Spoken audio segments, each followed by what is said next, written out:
I'm Andrew Schwartz, and you're listening to The Truth of the Matter, a podcast by CSIS where we break down the top policy issues of the day and talk with the people that can help us best understand what's really going on. To get to the truth of the matter about the horrific terrorist attack by Hamas on Israeli civilians and on Israel in general, we have with us Daniel Byman, who is a senior fellow in the CSIS Transnational Threats Program and someone who's studied terrorism and Hamas for a very long time.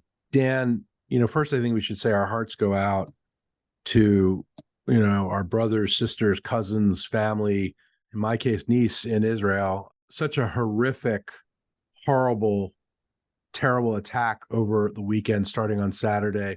We're talking on Tuesday afternoon, October 10th. And Dan, first I want to ask you, has Hamas ever in its history been able to execute something remotely resembling what they did on Saturday?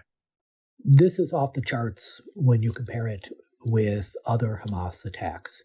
Hamas has, of course, done rocket and missile attacks on Israel before, but the scale of this barrage is much greater.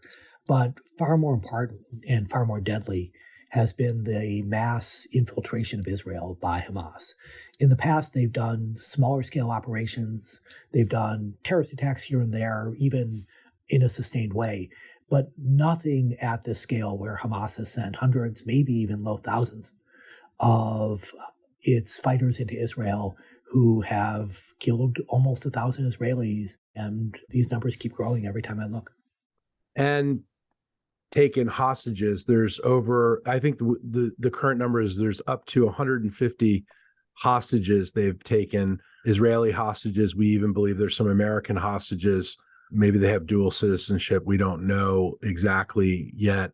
This has to represent at some level a pretty serious intelligence failure by Israel. What are your thoughts in that regard? I know it's not a time to point fingers, and I'm not trying to point fingers, but it baffles the mind as to how this could happen.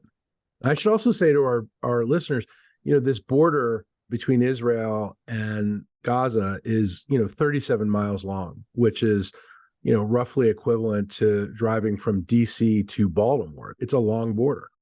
This is clearly an intelligence failure by Israel. And I want to begin by saying, though, I did not expect this type of operation either. So I don't want to make it sound like I had some incredible prescience that others lacked. But my assumption was that Israel had an excellent intelligence picture of both Hamas as an organization and the Gaza Strip. And the scale of this, to smuggle so many weapons in, to manufacture other weapons, to hide them, to train large teams, to develop innovative ways like gliders of overcoming the Israeli security barrier, to send so many people into Israel, that takes a lot of operational security. And my assumption was Israeli intelligence would have detected such a large-scale plot. There also seems to be failures beyond that, where there were not sufficient police or military forces near Gaza to handle contingencies, not necessarily even of the scale, but it was simply not a well-defended area, even though it was known that Hamas targets these areas. And add to this, Israeli political leaders were focused, really it seems, on everything but Gaza. So there was concern about violence in the West Bank, a focus on Iran, and of course, Israel's very fractious domestic political scene.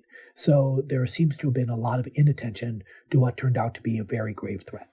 Dan, I think it can't be underscored enough that one of the things you just mentioned, Israel was and is very occupied in thought with what's going on with uprisings on the West Bank, and clearly also concerned now as ever with what's the situation in the north with Hezbollah. That has to have played a major factor in Israel's south being vulnerable. I think that's right. To be fair to Israeli strategic planners and intelligence, they have a lot of threats to deal with. And Hezbollah has been a particular concern, especially as tension with Iran has heated up, because Hezbollah and Iran are so close. And we're even seeing some worrying signs that Hezbollah is I'm engaging in a tit for tat with Israel in Israel's north right now. But distraction can be deadly when it comes to threats like Hamas. And I think, unfortunately, Israel is paying a very high price right now. When we think about what's happening now, Israel says it's cleared out the Hamas terrorists from Israel proper and preparing for some kind of mission into Gaza. What do you think is next? In the past, Israel has done limited ground operations at most in Gaza, including under Netanyahu, who has been very cautious. Gaza is a nightmare for fighting. It's one of the most densely packed urban areas in the world. And Hamas is prepared for any Israeli incursion. It has presumably pre-sited areas for fire. It also probably has a range of tunnels that it will use to pop up behind Israeli forces to surprise them and perhaps even kidnap more Israelis. So understandably, even when tension was high in the past, Israel has been very reluctant to go after Hamas. The political circumstances are incredibly different this time around. I can't stress how the scale of the killing has changed things. We're still getting numbers, but this may be the deadliest single day in Israeli history, or perhaps since the creation of the Israeli state in 1948. It's one of the deadliest days in Jewish history. So incredibly high body count, but also the nature of the casualties.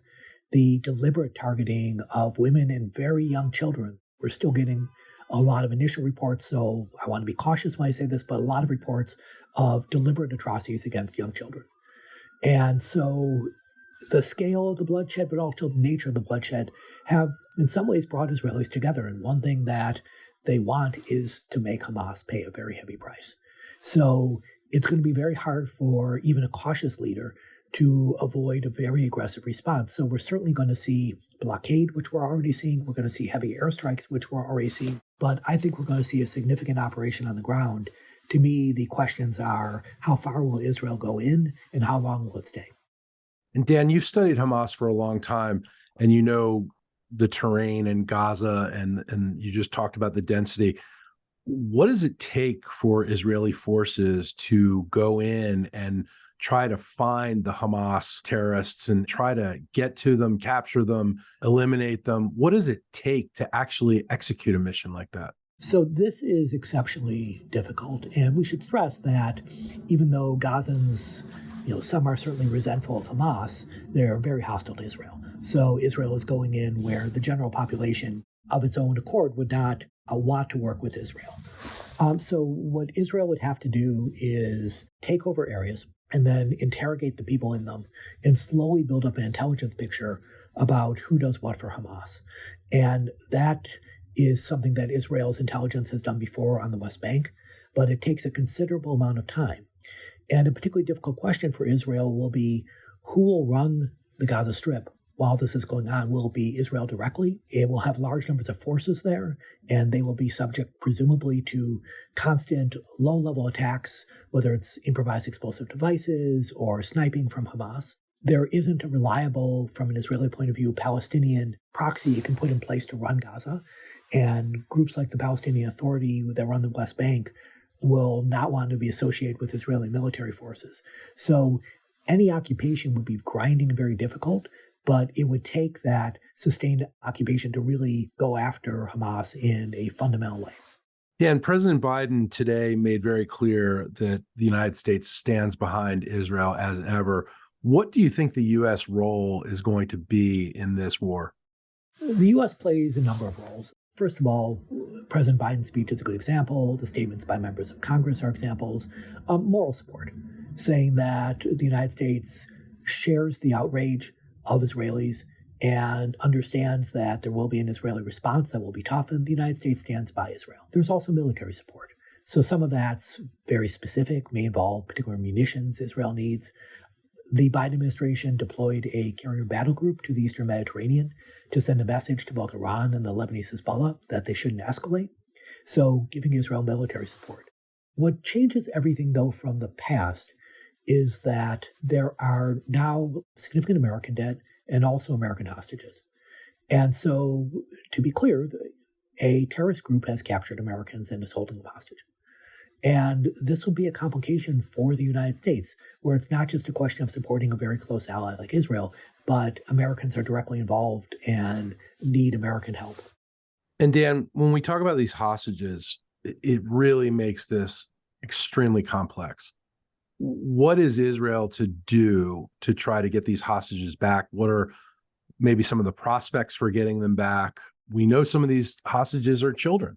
We know some are families. We know there's the elderly. It's really almost just unfathomable what's happened.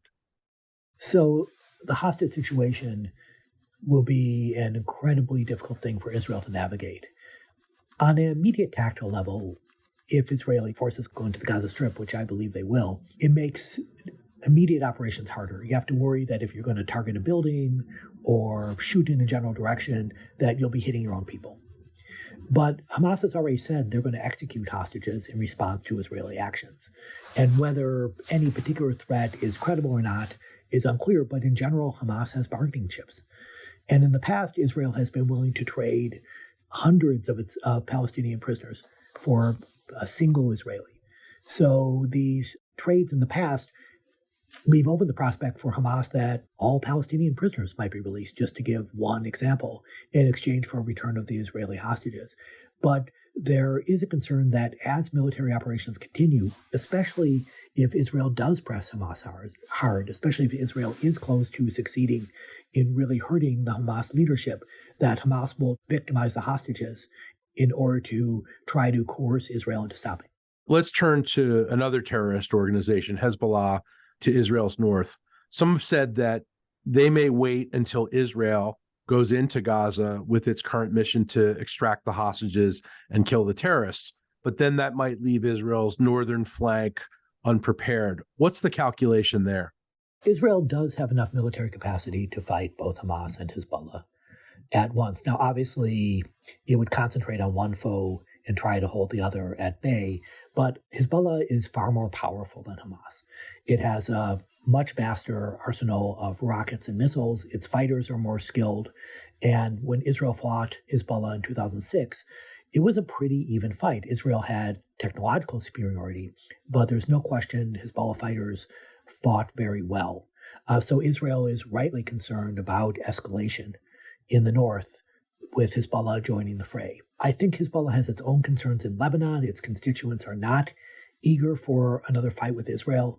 Israel has made it very clear that it would attack the critical infrastructure in Lebanon that supports Hezbollah, and this would be devastating for Lebanese who already face an economic crisis. So I think there are significant disincentives for Hezbollah, but passions are going to grow on this. And we've seen a lot of excitement among many people in the Arab world about what they see as Hamas's success. And we're also already seeing anger about what they see as Israeli cruelty in the response. And that's going to grow in the coming days as the Israeli response starts to go into high gear and images in the world media go from images of dead Israelis to images of dead Palestinians from Israeli bombings. Dan, you've touched on Iran's role in this at the beginning of our discussion, but I want to ask you, National Security Advisor Jake Sullivan just said today that Iran is complicit in the larger sense here. What are some of your thoughts? At the very least, we know that Iran funds Hamas. We know that Iran has trained Hamas fighters and made them more proficient. And we know that Iran has provided rockets and missile systems, both actual systems, but also taught Hamas how to manufacture these. So in terms of making Hamas a more formidable organization, there's no question Iran has played a significant role. I've heard conflicting reports as to how much Iran was involved directly in this operation. There are some reports saying that Iran helped plan it and gave the go-ahead, and others say Iran did not. There's no evidence that Iran played a direct role. So I simply don't know the answer to that. But there's no question that Iran has made Hamas much more dangerous, and as a result, Hamas was able to pull off such a devastating attack. Dan Byman, I know we'll be talking in the days and weeks ahead. Thank you very much for this. Thanks for having me.